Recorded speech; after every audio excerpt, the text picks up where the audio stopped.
আসিফ নজরুলের বউ শিলা আহমেদ সেপ্টেম্বরের শেষ সপ্তাহ কিংবা অক্টোবরের 2-3 তারিখে আমেরিকায় চলে যাচ্ছেন স্বামী এবং সন্তান সহ। তো আসিফ নজরুলের জন্য $1.4 মিলিয়ন দিয়ে আসিফ নজরুলের পরিবারের জন্য একটি বাড়িও কিনে দিয়েছেন জিকো। আসসালামু আলাইকুম।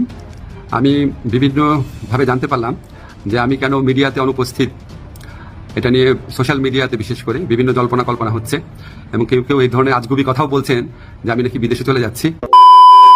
আসসালামু আলাইকুম রহমতুল্লাহ। সবাই কেমন আছেন? আশা করি সবাই অনেক অনেক ভালো এবং সুস্থ আছেন। সবাইকে স্বাগতম জানাচ্ছি আমাদের আরেকটি নতুন ভিডিওতে। প্রতিদিনের মতো আমি আপনার মেজাজ রিয়াদ ফারুকি আবারও চলে আসলাম নতুন একটা ভিডিও নিয়ে। দর্শক, আজকের ভিডিও টাইটেল এবং থাম্বনেল দেখে ইতিমধ্যে বুঝতে পেরেছেন আজকের ভিডিওর বিষয়বস্তু বা মূল আলোচনা কি বিষয় নিয়ে করতে যাচ্ছি। আজকে কথা বলবো বর্তমান সরকারের উপদেষ্টা ডক্টর আসিফ নজরুল স্যারকে নিয়ে।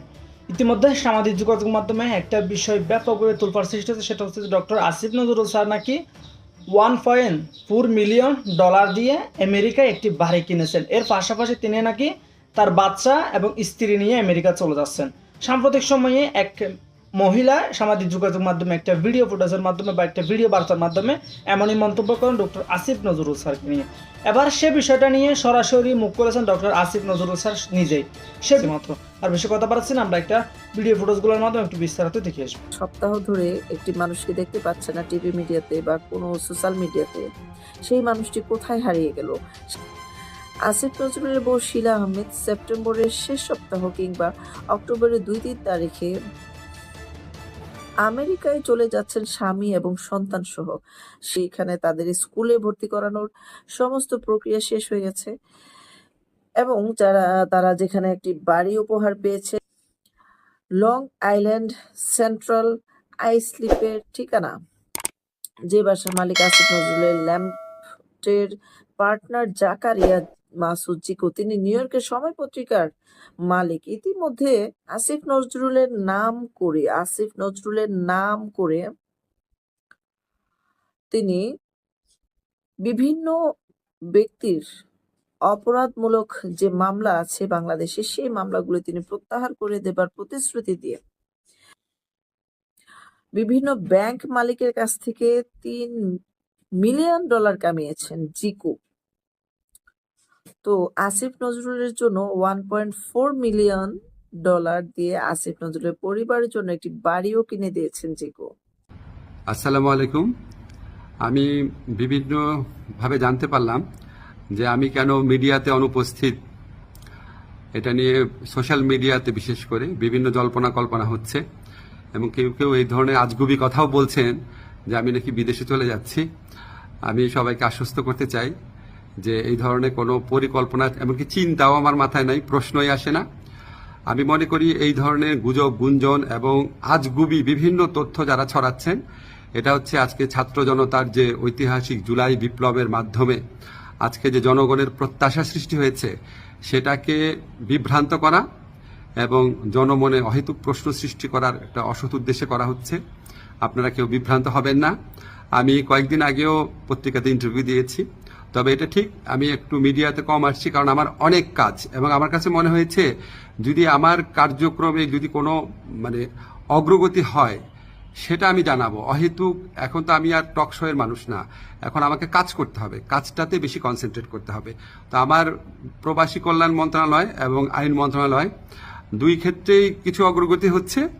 অল্প কিছুদিনের মধ্যে আপনাদেরকে অগ্রগতিগুলো জানাবো।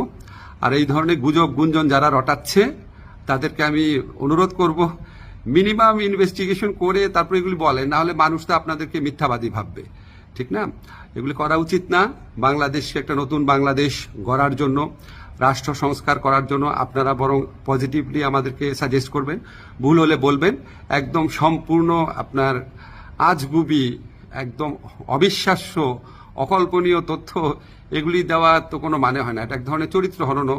তো এগুলি করা ঠিক না। আপনারা আশা করি সকল বিভ্রান্তির অবসান ঘটবে আমার বক্তব্যের মধ্যে দিয়ে। সবাই ভালো থাকবেন, ধন্যবাদ সবাইকে। এগুলো এই জন্য হয়তো বা জায়গা জায়গায় বিস্তারিত হয়, এটা আমরা খুবই লজ্জার বিষয় কিন্তু বলতে হচ্ছে হাসি মুখে, খুবই লজ্জার বিষয়। ওর ছাত্রলীগ গেছে কিন্তু অন্য ওই যে আগে করতো ওই রক্তে একটু মনে হয় থেকে গেছে, এই জন্য হুমকি ধামকি এখনো যাই হোক।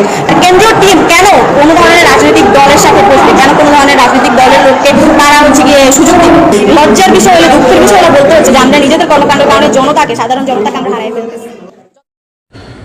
একটা কথা ছিল যে অস্ত্র জমা দিয়েছি কিন্তু ট্রেনিংটা ভুলি নাই, বিষয়টা অনেকটা এরকমই হয়ে গেছে। ভিডিওর প্রথম অংশে আপনারা একটা ফুটেজ দেখেছেন। তো এখানে আসলে যে বক্তব্যগুলো, এই বক্তব্যগুলো কেন মাত্র 40 দিনও হলো না, আজকে তারা আমরা দেখছি আমাদের সমন্বয়কদের সম্ভবত একটা আয়োজন ছিল যে স্বৈরাচারের 40টা, তো সেই স্বৈরাচারের 40টা আয়োজনের মধ্যে নিজেরাই ওয়ান কাইন্ড অফ স্বৈরাচার হয়ে গেছেন দাবি করা হচ্ছে। বৈষম্য বিরোধী ছাত্র আন্দোলনে বাংলাদেশের বিভিন্ন জেলায় যেখানে যারা নেতৃত্ব দিয়েছেন তারাই মনে করছেন তাদের কেন্দ্রীয় সমন্বয়কদের মধ্যে কিছুটা স্বৈরাচারী মনোভাব আসছে। আর অভিযোগের তীর সরাসরি ছুটে গেছে সার্জিসের দিকে। ইতিমধ্যে বাংলাদেশের বিভিন্ন জায়গায় বৈষম্য বিরোধী যে আন্দোলনগুলো হয়েছে, সেই আন্দোলনগুলোর যারা সমন্বয়ক ছিল অথবা জেলা পর্যায়ে, বিভাগীয় পর্যায়ে যারা নেতৃত্ব দিয়েছিল, তো তাদের এই নেতৃত্বগুলো নিয়ে নানান ধরনের প্রোগ্রাম চালাচ্ছে আমাদের কেন্দ্রীয় যারা সমন্বয়ক আছে সার্জিস এবং হাসনাত। বাংলাদেশের বেশ কয়েকটা জায়গায়, নরসিংদী থেকে শুরু করে আরো বেশ কিছু, নাটোর, বিভিন্ন জায়গায় যখন সভা সমাবেশ করতে গিয়েছিল, অনেক জায়গায় তারা করতে পারেনি। মেইন কারণ হচ্ছে কি, মতবিরোধ। যে বৈষম্য বিরোধী প্ল্যাটফর্ম, সেইখানে বৈষম্যের দেখা মিলছে দাবি করা হচ্ছে স্টুডেন্টসদের একাংশদের পক্ষ থেকে। তাদের কথা, এই আন্দোলনকে স্থানীয়ভাবে যারা বেগবান করেছে তারা অনেকেই কেন্দ্রীয় সমন্বয়কদের সাথে ওইভাবে আসলে কানেক্টেড না, আবার স্থানীয়ভাবে যারা কানেক্টেড তারা হয়তো আন্দোলনে ওইভাবে ভূমিকা রাখে নাই। কিন্তু যখন এই প্রোগ্রামগুলো করতে আসছে প্রত্যেকটা জায়গাতেই, বেশিরভাগ জায়গাতে আমরা দেখছি দুইটা গ্রুপ হয়ে যাচ্ছে। একটা গ্রুপ বলছে আমরা মেইন, আরেকটা গ্রুপ বলছে আমরা মেইন। তো এগুলার কারণে বিভিন্ন জায়গায় সমস্যা একটা পর্যায়ে হলেও বরগুনাতে গতকালকে যে ঘটনাটা ঘটেছে সেটা ছিল ন্যাক্কারজনক। এখানে হাতাহাতি হয়েছে, মারামারি হয়েছে, আর দিন শেষে এগুলোর জন্য অনেকটা দায় সার্জিসের উপর উঠে আসছে। আমিও আমার জায়গা থেকে বলি, বৈষম্য বিরোধী ছাত্র আন্দোলনের যারা কেন্দ্রীয় সমন্বয়ক আছে, এই যে প্রোগ্রামটা রাইট নাও, এটা দরকার ছিল না। কেন দরকার ছিল না? যেটা দরকার ছিল সেইটা হয় নাই। কোনটা হয় নাই? এই আন্দোলনকে কেন্দ্র করে বাংলাদেশের বিভিন্ন জায়গায় শত শত মানুষ আহত হয়েছে, ছাত্র জনতা। আমরা প্রতিদিন টেলিভিশন গণমাধ্যমে দেখি যে অনেকে চিকিৎসার জন্য নিজের সন্তান বিক্রি করে দিচ্ছে, চিকিৎসার জন্য কারো চোখ নষ্ট হয়ে যাচ্ছে, সরকারি কোনো অনুদান পায় নাই। ইভেন এই পর্যন্ত সারা বাংলাদেশে কতজন মানুষ এই ঘটনাকে কেন্দ্র করে আহত হয়েছেন তাদের আসলে তালিকাও তৈরি করতে পারে নাই। পাশাপাশি টোটাল ফিক্সড কতজন মানুষ মারা গেছেন সেইটারও তালিকা তৈরি হয় নাই। নানান ধরনের অসঙ্গতি রয়েছে। তো অন্তর্বর্তী সরকারের যারা উপদেষ্টা আছেন তারা তাদের কাজ করছেন, কিন্তু সার্জিত এবং হাসনাতের যেটা দরকার ছিল প্রথম ধাপে, আমি মনে করি এই আন্দোলনকে কেন্দ্র করে সারা বাংলাদেশে যেখানে যে আহত হয়েছে তাদের একটা লিস্ট করা, তাদের চিকিৎসাটা শতভাগ সরকারি টাকা দিয়ে করা, বা যারা অঙ্গহানি হয়েছে, ক্ষতিগ্রস্ত হয়েছে তাদেরকে অর্থনৈতিক সহযোগিতা দেওয়ার জন্য সরকারকে চাপ প্রয়োগ করা, এই বিষয়গুলো জরুরি ছিল প্রথম ধাপে। তারপরে সরাসরি একটা প্রোগ্রামে না গিয়া আগে একটা প্রত্যেকটা এলাকার একটা রোডম্যাপ করে যে হ্যাঁ ওইখান থেকে একটা লিস্ট নিয়ে যারা প্রত্যক্ষ এই আন্দোলনগুলোকে বেগবান করেছিল তাদের একটা লিস্ট নিয়ে সেখানে আস্তে ধীরে যাওয়া। কিন্তু এই যে এখন বিভিন্ন জায়গায় তাদের গন্তব্য দৌড়াদৌড়ি, আবার বিভিন্ন জায়গায় পলিটিক্যাল বক্তব্য চলে আসছে। আপনারা দেখেন অনেকেই ভাবছেন যে তারা রাজনীতি করবেন, আবার গণতান্ত্রিক ছাত্র শক্তি বিলুপ্ত করে নতুন আর একটা রাজনৈতিক শক্তি উত্থান হতে যাচ্ছে। বিশ্লেষকরা বলছেন আস্তে আস্তে আওয়ামী লীগ, বিএনপি বা জামাতের বিকল্প হিসাবে তারা নিজেদেরকে এস্টাবলিশ করতে চাচ্ছে, বা এখন যে অ্যাক্টিভিটিসগুলো এগুলা টোটালি পলিটিক্যাল ধাঁচের। আর এগুলা করতে গিয়া সাধারণ যারা জনতা ছিল তাদের থেকে অনেকটা সম্পর্ক বিচ্ছিন্ন হয়ে গেছে এই আন্দোলনটার যারা সমন্বয়ক ছিলেন। আপনি প্রথমে শুনেছেন মেয়েটার কথার একাংশ ছিল যে মানুষ তাদের থেকে সরে যাচ্ছে, এটা কিন্তু বাস্তব। আজকের দিনে ডাক দিলে সেই তুলনায় 3-1 ছাত্র জনতা তাদেরকে সাপোর্ট করে কিনা, কারণ এখন পলিটিক্যালি অনেকে বিভাজিত হয়ে গেছে। তো অলরেডি এদের সম্পর্কে নানান বক্তব্য উঠে আসছে। আবার বন্যার টাকা নিয়েও দেখা যাচ্ছে যে এখানে নানান বক্তব্য আসছে। হাসনাত আবার এটা নিয়ে বক্তব্য দিছে যে এই টাকাটা ফান্ডে আছে, তো ফান্ডে না রেখে বাংলাদেশের বিভিন্ন জায়গায় এই যে ঘর বাড়ি ভাঙছে তোমরা সেইখানে টাকাটা খরচ করো, মানে এগুলোকে কিন্তু প্রপার একটা সিস্টেমিক ওয়েতে খরচ করতে হবে। এখানে বুঝতে হবে চেয়ারটাতে বসার পর আলোচনা সমালোচনা শুরু হয়ে যায়।